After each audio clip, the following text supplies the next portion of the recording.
Welcome to Football with Cheese. So in this video, I'm going to share with you the best player at every position on offense. And tomorrow I'm going to do a video on defense. So the criteria is, it's not who had the best season. It's not who was all pro. It's not who was number one on Next Gen Stats or PFF or Sports Track or any of those. It's what I think is the best player at every position. And to make it less controversial, I do honorable mentions, so you guys can not get as pissed off at me when I leave someone out. I'm sure you still will. And make sure you do leave comments about this. Anyone you think I left off, anyone that you agree with me, I like those too. Just let me know in the comments. This is kind of fun making. I'm using a Google Doc. It's just quick and easy. When I do my draft stuff, I'm going to do some different graphics, I think. But for now, it's just a lot easier just to use a Google Doc. So before we get going, if you're new to the channel, make sure you subscribe and hit the bell for notification so you never miss one of my videos. At the end, I'm going to link my Super Bowl recap where I go over the Seahawks' incredible season. So make sure you check that out if you have not. All right, so let's get started. We'll go with quarterback first. It'll be controversial. It always is. The argument over who's the best quarterback, who's in your top 5, who's in your top 10. I'm going with Josh Allen, Buffalo Bills. I know he didn't finish the season strong, but he is so good. And all the people that hate on him, who doesn't win the playoffs, he is running for his life a lot, especially when teams blitz. They don't protect him enough. A lot of it's on the coaching staff, not the offensive line, in my opinion. He doesn't have a receiver that should be a number 1 or 2. I think Khalil Shakur is probably the only wide receiver on that team that should be on the team. The rest of them are basically practice squad level talents or shouldn't be on a roster, period. He's so good at QB sneaks. He's so good at running the ball. He's athletic. He's got incredible deep ball. He's just really good. And I can't stand all the hate on him because he hasn't won a Super Bowl yet. Dan Marino never won a Super Bowl. He's one of the best to ever do it. And honorable mention, I'm with Joe Burrow. I think he's the best passer in the game, like overall. But Josh Allen barely nudged him out just because he also has that scramble ability. And Joe Burrow also has 2 wide receivers that would be by far the best receiver on the Bills. Now, just go get Joe Burrow an offensive line, and he'll throw 50 touchdowns next year. Okay, next up, by the way, before we continue, look at the Buffalo Bills uniform. Let me know in the comments, do you like these old school uniforms?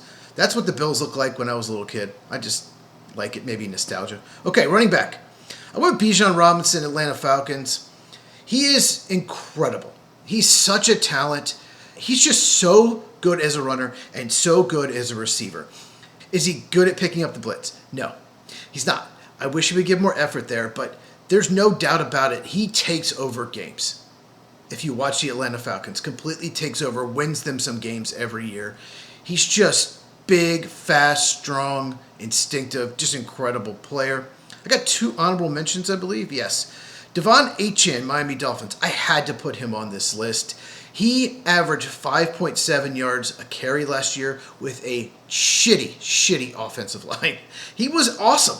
And Mike McDaniel, who used to coach there, he was fired, designed an offense around Achane, and it worked. And if you give him a good offensive line, you give him a good passing game, this dude could become the best running back in the NFL. I'm not joking. He is that good. And Jahmyr Gibbs, Detroit Lions, once again, just like Bijan Robinson, he's such a good runner. He's such a good receiver. Really, he split carries the last couple of years with David Montgomery. I think next year, Montgomery, the rumor is he's going to be gone. Jahmyr Gibbs could get 1,800 yards rushing, maybe 800 yards receiving. Yes, he could get those kind of numbers next year. So, yeah, I'll mention Jahmyr Gibbs and Devon Achane. Next up, wide receiver. I have 3. Jamar Chase, Cincinnati Bengals. Jackson Smith-Njigba, Seattle Seahawks, JSN. And Puka Nacua, Los Angeles Rams. They're all incredible players. They're all always open. They're great route runners. If you watch football, you know it's tough to cover them. And JSN just won a Super Bowl. Actually, it's probably the worst game he's had all year. Christian Gonzalez did a really good job on him. But still, he's just absolutely incredible. You know what Jamar Chase can do. And Puka Nacua probably gets the most out of his talent of any player in the NFL. He was a 5th-round pick. He's just so good. The honorable mention, I have 3 more. Justin Jefferson, Minnesota Vikings. Amon-Ra St. Brown, Detroit Lions. Nico Collins, Houston Texans. Yeah, Justin Jefferson would have been in my top 3 last year. You know, he didn't have a great quarterback situation. Amon-Ra St. Brown for the Lions, another guy, he's just always open. He's so good. And Nico Collins, Houston Texans, no one talks about him enough, but he's tremendous. He doesn't really have a good number 2 there. So some games he gets a lot of attention. May not put up the stats these other guys do, but he is such a good player. Next up, we have tight end and George Kittle, 49ers. I will put George Kittle at number 1 on this list as long as he's playing. Probably, unless he just falls off. But he's such a good receiver. He's such a good blocker. Another guy was a late round pick, gets the most out of his talent. He's just so good. Every team wants a player like George Kittle.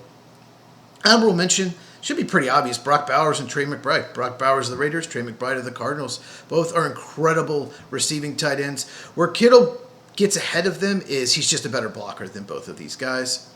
Offensive tackle. For left tackle, I went Garrett Bowles, Denver Broncos. For right tackle, I went Penei Sewell, Detroit Lions. Garrett Bowles, to me, is the best pass-blocking tackle in the NFL. He should have won Protector of the Year. They gave it to a guard, who I'm about to mention. And then Penei Sewell is the best run-blocking tackle in the NFL. He's one of the best run-blocking tackles I've ever seen. He's just so incredible. Honorable mention, we have Tristan Wirfs, Tampa Bay Buccaneers. These names, I'm telling you. And Lane Johnson, Philadelphia Eagles. Tristan Wirfs, he was a really good right tackle, and they moved him over to the left side, and he's been maybe even better, if that's possible. And Lane Johnson probably would have been my number 1 right tackle ahead of Sewell, if not for getting injured this year. There's a rumor he might retire. I almost took him off the list because of that, but I couldn't. Right now, he's just better than any of the right tackles behind him. All right. Offensive guard. Joe Thuney, Chicago Bears at left guard. The right guard, Quinn Miners, Denver Broncos. Joe Thuney did win Protector of the Year. It should always go to a tackle, not an interior offensive lineman. But Thuney, it's pretty incredible. He was drafted by the Patriots, and he left in free agency to the Chiefs. And he's 32 now, and the Chiefs decided to trade him, thinking maybe he was past his prime. And I think he might have had his best year. He's just the best pass-blocking guard in the NFL. And Quinn Miners, he's the best overall guard in the league. I absolutely love these uniforms, by the way. You notice I did 2 Broncos in a row. The old school Broncos uniforms are my favorite of all time. They need to bring them back. But Quinn Miners, he can run block, he can pass block, he's ferocious. They love to run behind him. Just an absolute beast.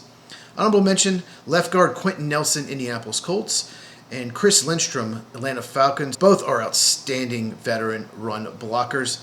Last but not least, center Creed Humphrey, Kansas City Chiefs. This might be the easiest one on the list. There's a big drop-off from Creed Humphrey to the next best center. And I have to mention this as a Packer fan. Creed Humphrey, I believe it was 5 years ago, went 63rd overall pick in the draft. He was projected to go first round, and I guess he wasn't the best at shotgun snaps in college at Oklahoma, so he fell to the end of the second round. And the Green Bay Packers needed a center and took Josh Myers, Ohio State, ahead of Creed Humphrey. In fact, Quinn Miners went in the next round, round 3, to the Broncos. The Packers could have had Quinn Miners or Creed Humphrey. Instead took Josh Myers, who's no longer on the team. He's on the Jets, and he sucks. Absolutely sucks. This is why Brian Gutekunst needs to be fired. He's a terrible general manager. I got a video coming out about him either later this week or next week about how terrible he is. But Creed Humphrey is the most athletic center to ever come to the combine. He's just an absolute stud. He's just a great run blocker, great pass blocker. What else can I say about him? And the shotgun snap thing has not been an issue at all. So pretty stupid not to draft him.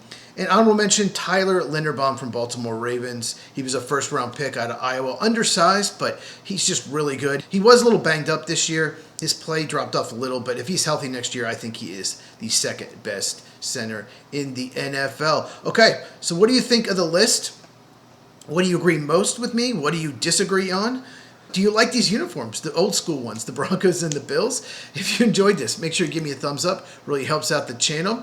Share this with anyone who loves football. I cover all 32 teams on this channel. Once again, look out for my video tomorrow where I do best defensive players at every position. And I'm also going to go over what teams had the most players on this list. There's one team that has 5 players, and second place is 3. It's a really interesting list, and I think 6 teams have 0. And we'll go over that as well. Me and Mike, we do the Lights Out podcast every Tuesday night, 8 Eastern, 5 Pacific, where we talk college football, baseball, and of course, NFL. Link in the description. Make sure you check out this video if you have not, and I'll see you in the next one.